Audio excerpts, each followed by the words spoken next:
Hello दोस्तों, section road से में आपका स्वागत है। एसएससी सीजीएल एग्जाम 2023 20 जुलाई फर्स्ट शिफ्ट का जैसे कि समाप्त हो चुका है। दोस्तों आज हम इस सेशन में 20 जुलाई फर्स्ट शिफ्ट में जो क्वेश्चन पूछे गए उन सभी क्वेश्चनों का एनालिसिस करेंगे। ये सभी जो क्वेश्चन होंगे 100% रियल एवं ऑथेंटिक क्वेश्चन होंगे, तो सेशन पूरा जरूर देखिएगा। दोस्तों एक बताओ दोस्तों, यदि हमारे इस चैनल पर पहली बार आए हैं तो इस तरह का कंटेंट पाने के लिए आप हमारे चैनल को सब्सक्राइब जरूर कर लीजिएगा और बेल आइकन को भी प्रेस कर लीजिएगा, ताकि हमारा द्वारा जो भी सेशन आपको प्रोवाइड की जाए तो उसकी जानकारी सबसे पहले आपको मिलेगी। तो बेल आइकन को जरूर प्रेस कर लीजिएगा और अपने दोस्तों के साथ भी अधिक से अधिक शेयर कीजिए ताकि इसका सभी बेनिफिट उठा सकें। तो चलिए सेशन को शुरू करते हैं। क्वेश्चन जो पूछा गया था कि 2011 के जनगणना के अनुसार सबसे ज़्यादा जनसंख्या किन दो राज्यों का है, यानी कि सबसे अधिक जो है जनसंख्या दो राज्यों के बारे में पूछा गया था। तो 2011 के जनगणना के अनुसार सबसे अधिक जो जनसंख्या है दो राज्यों में उत्तर प्रदेश एवं महाराष्ट्र में है। इनके पहला स्थान उत्तर प्रदेश, उसके बाद दूसरा स्थान महाराष्ट्र का है। तो आपका जो करेक्ट आंसर होता है उत्तर प्रदेश एवं महाराष्ट्र आपका करेक्ट आंसर होता है। वहीं देखें तो 2011 के जनगणना के अनुसार सबसे अधिक जनसंख्या वाले राज्यों को देख लेते हैं। 5 राज्यों में से तो सबसे अधिक जो जनसंख्या है उत्तर प्रदेश, उसके बाद महाराष्ट्र, बिहार, फिर पश्चिम बंगाल, फिर पाँचवा जो स्थान रखता है महाराष्ट्र मध्य प्रदेश जो है 5वां स्थान रखता है सबसे अधिक आबादी में। तो इस क्रम में भी आप ध्यान में रखिएगा इन 5 राज्यों का। तो चलिए आगे चलते हैं। 22वें विधि आयोग के अध्यक्ष कौन है? तो 22वें विधि आयोग के जो अध्यक्ष हैं ऋतुराज अवस्थी हैं। तो आपका जो क्रेडिट आंसर होता है ऋतुराज अवस्थी आपका क्रेडिट आंसर होता है। स्वतंत्र भारत का पहला विधि आयोग जो है 1955 ईस्वी में 3 वर्षीय पद के लिए जो है स्थापित किया गया था, जिसके जो उस पद पर जो बैठे थे वह MS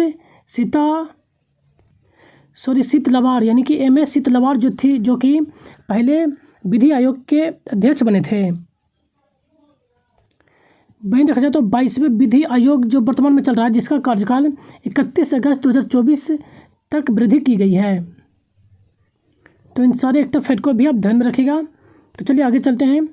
नेक्स्ट क्वेश्चन जो पूछा गया था कि भारतीय राष्ट्रीय कांग्रेस के द्वितीय अधिवेशन की अध्यक्षता किसने की थी, यानी कि कांग्रेस का जो दूसरा अधिवेशन हुआ था उसकी अध्यक्षता जो किन के द्वारा किया गया था? तो दादा भाई नौरोजी के द्वारा जो है कांग्रेस के दूसरे अधिवेशन की अध्यक्षता किया गया था।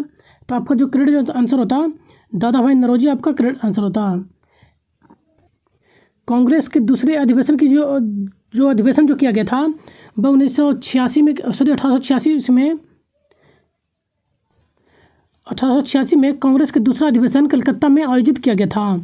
वहीं देखा जाए तो दादा भाई नौरोजी के द्वारा जो है दादा भाई नौरोजी को grand old man of India के नाम से भी जानते हैं, जिसे जो कि भारत का बहुवृद्ध पुरुष के रूप में दादा भाई नौरोजी को जानते हैं।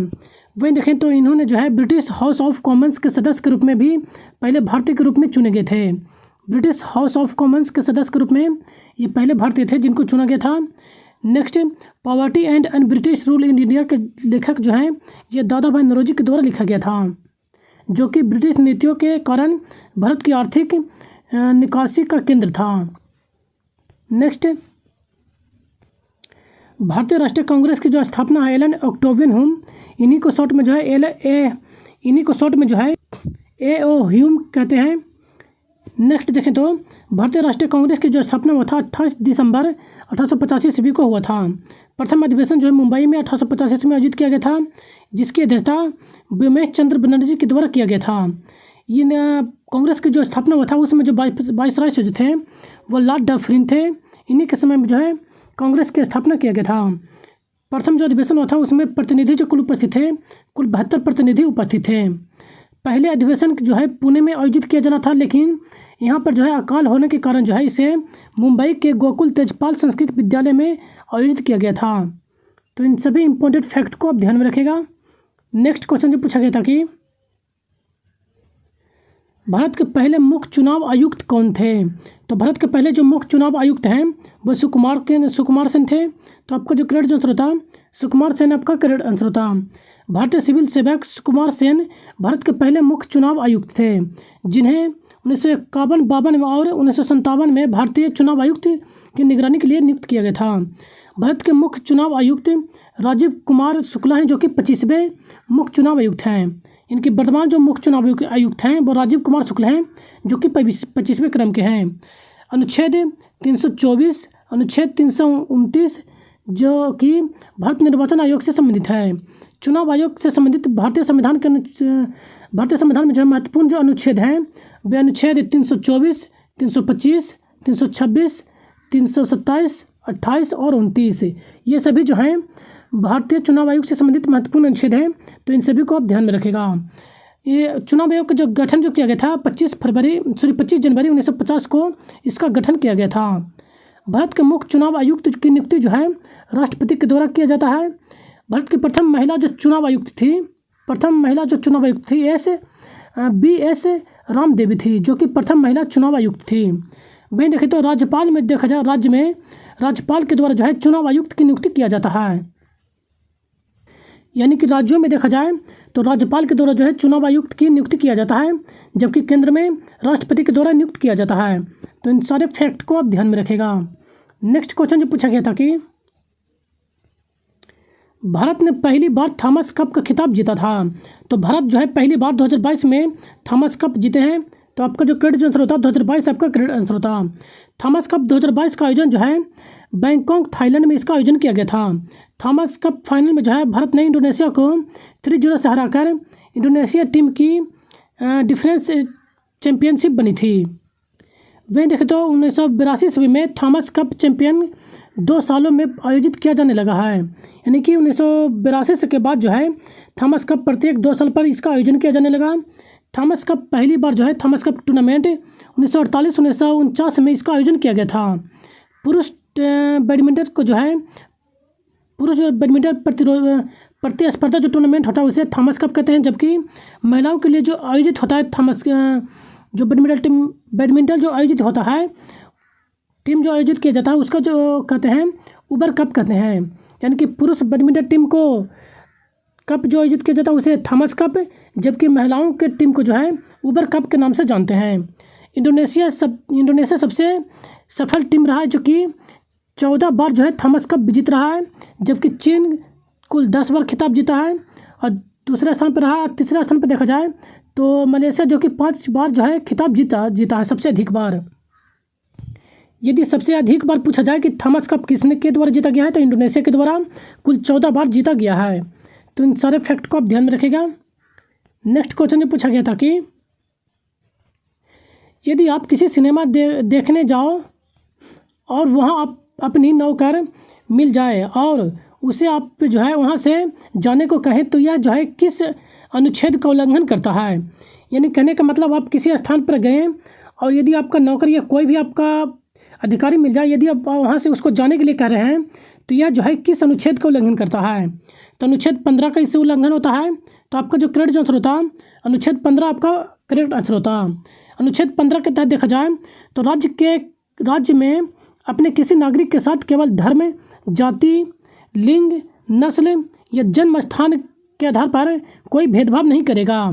इसी के अंतर्गत जो अनुच्छेद 15 के अंतर्गत जो दूसरा जो डिस्क्रिप्शन दिया गया है कि किसी भी व्यक्ति को धर्म, जाति, मूल वंश, जन्म या लिंग स्थान के आधार पर दुकानों, सार्वजनिक भोज्यालय या होटल या मनोरंजन संबंधित स्थानों से संबंधित कुओं, तालाबों, घाटों और सड़कों से जो है घूमने के लिए रोका नहीं जा सकता, यानी कि प्रतिबाधा नहीं किया जा सकता है। यानी कि इन सभी स्थानों पर जो है किसी भी व्यक्ति को जो है घूमने से वर्जित नहीं किया जा सकता। इसका जो वर्णन किया गया है अनुच्छेद 15 में किया गया है। तो इन सभी को आप ध्यान में रखेगा। तो चलिए आगे चलते हैं। नेक्स्ट क्वेश्चन जो पूछा गया था कि निम्नलिखित में से किसने 1936 में कला क्षेत्र एक भारतीय कला अकादमी जो विशेष रूप से भरतनाट्यम परंपरा के विकसित के लिए समर्पित की शुरुआत की। तो इसकी जो शुरुआत किया गया था रुक्मणी देवी अरुंडेल के द्वारा किया गया था। तो आपका जो करेक्ट आंसर होता रुक्मणी देवी अरुंडेल आपका करेक्ट आंसर होता। वहीं देखिए इनसे संबंधित अन्य फैक्ट को देख लेते हैं। भारतीय में जो है शास्त्रीय नृत्यों के लिए जो है प्रसिद्ध प्रशिक्षण संस्थान एक इस कला मंदिर की स्थापना 1936 ईस्वी में रुक्मणी देवी अरुंडेल के द्वारा युवक कला को प्रशिक्षित करने के लिए एवं प्रोत्साहित करने के लिए जो है तमिलनाडु शास्त्रीय नृत्य रूप से जो है भरतनाट्यम पुनर्जीवित करने के लिए की गई थी। यह भारतीय इतिहास में पहली महिला थी जिन्हें संसद के उच्च सदन यानी कि राज्यसभा में के सदस्य के रूप में नामित किया गया था। यानी कि भारत की यह पहला महिला है जो कि जिन्हें उच्च सदन यानी कि राज्यसभा में नामित किया गया था। तो इन सारे फैक्ट को आप ध्यान में रखिएगा। नेक्स्ट क्वेश्चन जो पूछा गया था कि हरित क्रांति के नकारात्मक प्रभाव क्या थे। तो इसके ऑप्शन तो हमें नहीं मिल पाए थे, लेकिन इसके जो नकारात्मक प्रभाव थे चलिए इन्हीं बता देते हैं आपको। जैसे कि हरित क्रांति के जो कुछ नकारात्मक जो प्रभाव थे, मिट्टी के पोषण तत्वों की कमी यानी कि हानि, कीटनाशकों का बड़े पैमाने पर उपयोग, अधिक उपज प्राप्त करने के लिए अस्थिर प्रार्थनाएं और आत्महत्या की वृद्धि, ये सभी जो थे हरित क्रांति के नकारात्मक प्रभाव थे। तो आप इसमें से देख लीजिएगा कि आपके ऑप्शन में कौन सा दिए गए थे, वो आपका करेक्ट आंसर होता। नेक्स्ट क्वेश्चन जो पूछा गया था कि भारत की एक महान व्यक्तित्व MS सुब्बालक्ष्मी निम्नलिखित में से किसके लिए जो है जानी जाती हैं। तो MS सुब्बालक्ष्मी जो कि कर्नाटक एक संगीतज्ञ हैं। तो आपका जो करेक्ट आंसर होता कर्नाटक संगीत के लिए ये जो है MS सुब्बालक्ष्मी जानी जाती हैं।